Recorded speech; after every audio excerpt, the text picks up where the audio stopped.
Olivia Rodrigo just made the biggest strategic error of her career.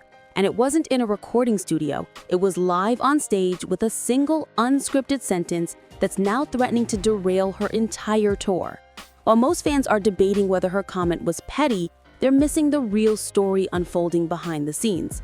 The common belief is this is just round 3 of the same tired love triangle drama. But the reality, backed by financial data and industry insider chatter, is that this wasn't just shade, it was a multi-million-dollar mistake. We've mapped the fallout, from panicked sponsors to the secret professional jealousy that goes far beyond any boy. So what exactly did Olivia say that has everyone spinning? Why is this comment being seen as a direct, career-damaging attack on Sabrina Carpenter? And most importantly, how is this single moment of pettiness now causing a quantifiable backlash that's hitting Olivia where it hurts the most? Her bottom line. The most shocking part of this story isn't what was said, but the immediate, quantifiable financial fallout that followed.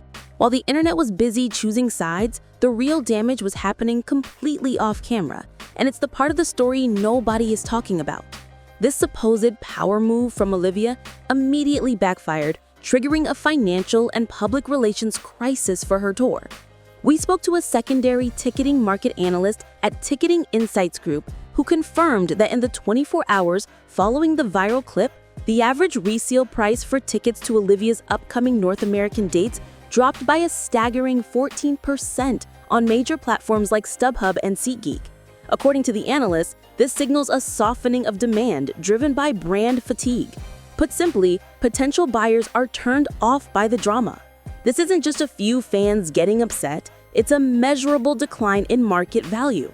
A source familiar with the tour's sponsorship deals also told us that at least 2 major brand partners, one in the cosmetics space and another a popular beverage company, held emergency meetings on October 10th to discuss the brand safety implications of Olivia's increasingly antagonistic public persona. Per this source, the phrase violating the morality clause was explicitly mentioned in relation to one CPG brand's multi-million-dollar contract. These clauses are standard in endorsement deals and allow a brand to terminate a contract if a celebrity's behavior brings negative attention or controversy. The fact that it's even being discussed is a massive red flag. This isn't just about hurt feelings, it's about Olivia being perceived as a risky investment. Her attempt to land a punch on Sabrina has made corporate partners extremely nervous, and in this business, nervous money is money that disappears. The perception is shifting from relatable artist to unpredictable liability, and that shift has a very real price tag. So what was the moment that actually lit this fuse? It happened in front of 20,000 people, under the hot lights of the stage in Philadelphia. According to multiple fan videos uploaded around 10:15 p.m. Eastern Time on October 9, 2025, just before launching into an acoustic version of her signature song, Driver's License, Olivia paused. The crowd hushed, expecting a heartfelt story. Instead, she looked out at the sea of phone lights and said, quote, "It's cute when people try to rewrite history, but some of us have the receipts. On the surface, it's vague enough to be deniable, but in the highly charged universe of these 2 artists, it was a nuclear bomb."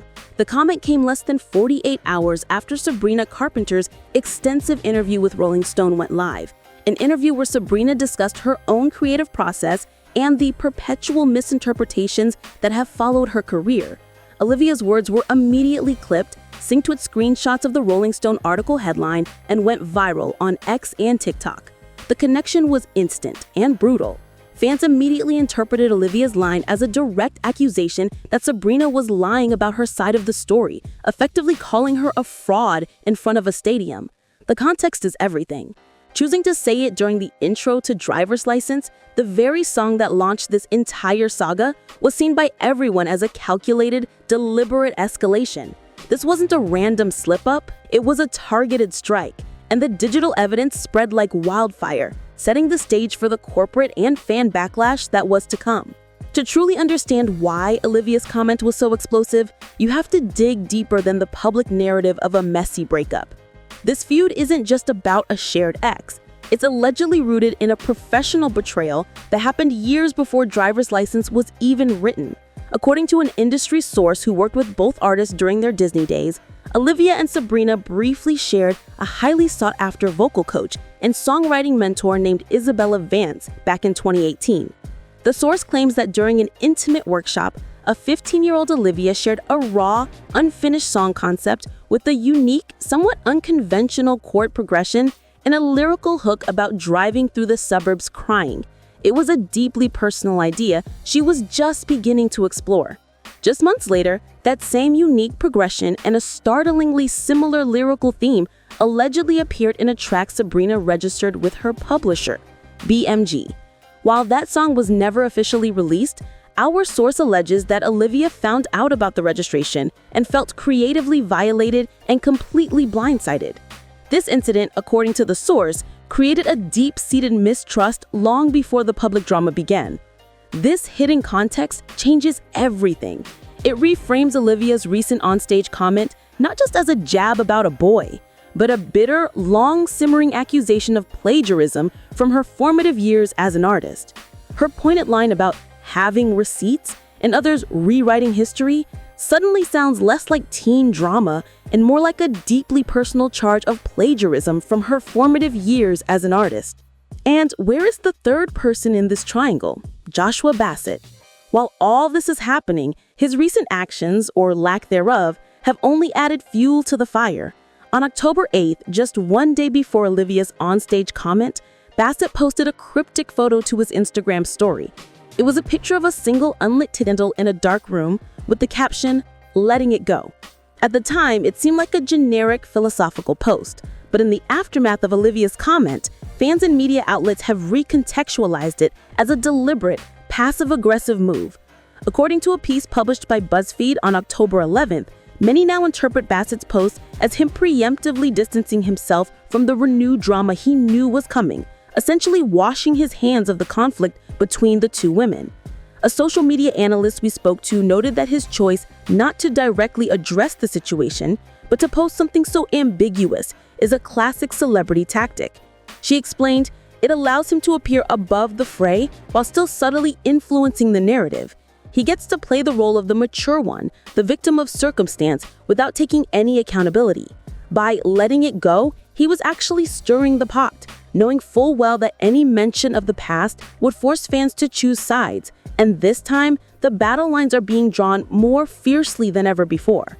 In the face of this direct attack, Sabrina Carpenter's response has been a masterclass in modern public relations warfare. Strategic, calculated, and devastatingly effective silence. She has not issued a statement. Her social media has remained flawlessly curated, focused exclusively on her own music, her fans, and her tour. The night of Olivia's concert, Sabrina posted an Instagram carousel of her having dinner with her friends in New York, laughing and looking completely unbothered. The post was geo-tagged, time-stamped, and captioned, "Good soup." According to a PR strategist at The Hollywood Reporter we consulted, this is the smartest possible move. By refusing to engage, Carpenter positions herself as the mature artist focused on her work, while Olivia appears fixated and petty, the strategist explained in an email. The visual contrast is powerful. One artist is creating drama, the other is creating art. Every moment Olivia spends referencing the feud is a moment she's not seen as a global pop star, but as one half of a high school grudge. Sabrina's silence starves the fire of oxygen, forcing the public to focus solely on Olivia's actions. This calculated non-response has painted Olivia into a corner, making her look like she's shadowboxing with a rival who has already left the ring and is busy collecting accolades. The fallout isn't just external. It's now causing a bitter civil war within Olivia Rodrigo's own dedicated fanbase. Subreddits like r/Livies and fan discords are currently flooded with threads debating the onstage comment. The schism appears to be between long-term fans who have followed her since the Disney days and newer fans who came on board during the sour era. For every OG fan defending her with comments like, "She has a right to speak her truth. Sabrina has been shady for years," there's a newer fan expressing profound disappointment with posts like, "This is getting messy and immature. I'm here for the music, not for her to relitigate a 3-year-old breakup on stage." This division is toxic for her brand. An artist's power lies in a unified, passionate fan base. When that base begins to fracture, the entire ecosystem weakens. We've seen reports of fan-run merchandise exchanges halting sales and collaborative fan projects being canceled due to the infighting. They came for relatable heartbreak anthems, but some are now feeling that the narrative has soured into something less relatable and more like a celebrity grudge match, which is a significant turnoff for a large segment of her core Gen Z demographic that prizes authenticity over pettiness. Ultimately, this unforced error is creating ripples in the wider music industry, affecting how she's perceived by the people who make career-defining decisions. We spoke to a label executive at a competing major label who offered their perspective on the condition of anonymity. They stated bluntly, "What you're seeing is a young artist starting to be viewed as a potential liability. Feuds are great for clicks in the short term, but they're terrible for long-term career building. When you get a reputation for being unpredictable or messy on stage, it makes other A-list artists hesitant to collaborate. It makes labels think twice about the 9-figure marketing budgets for the next album cycle. It can even impact things like Grammy considerations, where voters might see this as a lack of maturity. This is the quiet consequence of public drama. The music business is built on relationships and perceived stability. By reigniting this feud in such a public and aggressive way, Olivia is signaling to the industry's key power brokers that she is a risk. While she may have felt she was winning a battle against Sabrina Carpenter on that stage, she may be quietly losing the much more important war for her own future. So, while the internet obsesses over a single sentence, the real story is one of unintended and severe consequences. Olivia Rodrigo's attempt to control the narrative has backfired spectacularly, creating financial tremors, dividing her loyal fans, and raising serious red flags among the industry gatekeepers who shape careers. She didn't just throw shade at Sabrina Carpenter. She cast a long, dark shadow over her own meticulously crafted brand. The biggest takeaway here isn't about who was right or wrong in a teenage love story. It's a stark reminder that in the high-stakes world of pop superstardom, the court of public opinion is eclipsed by the cold hard math of the market. And right now, the numbers are showing that the drama is a depreciating asset. To understand the playbook that both stars are following and how it fits into a much larger pattern of celebrity feuds, you need to watch our breakdown of the industry's most calculated rivalries. Click the playlist on your screen now for our Fresh Celebrity Tea series. You won't look at Hollywood the same way again.